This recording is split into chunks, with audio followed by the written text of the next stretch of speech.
హనుమ హనుమైతే ఎంత సింధూరం రాసుకుంటారో తెలుసా? ఒంటికి తైలం రాసుకుని తైలం మీద సింధూరం రాసేసుకుంటారు. ఎందుకు ఆయనకి అంత ఇష్టం సింధూరం అని అడిగారు. ఆయనకి ఇష్టం కాదుట. ఒకనాడు సీతమ్మ తల్లి స్నానం చేసి పాపట సింధూరం పెట్టుకుంటుంటే స్వామి హనుమకి ఎప్పుడు ఆ సీతారాముల దగ్గర తల్లిదండ్రులు ఆయన హనుమత్ రామాయణము అని ఆయన రామాయణం రాసుకున్నారు.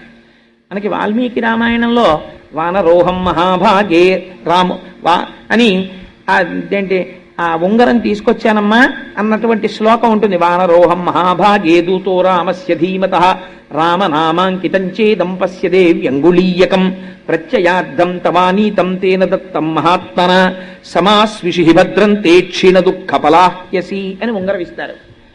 హనుమ రాసుకున్నారు రామాయణం, హనుమద్ రామాయణం అంటారు దాన్ని. హనుమ రాసుకున్న రామాయణంలో ఏమని రాశారో తెలుసా అండి? సువర్ణం సువర్ణం సువర్ణం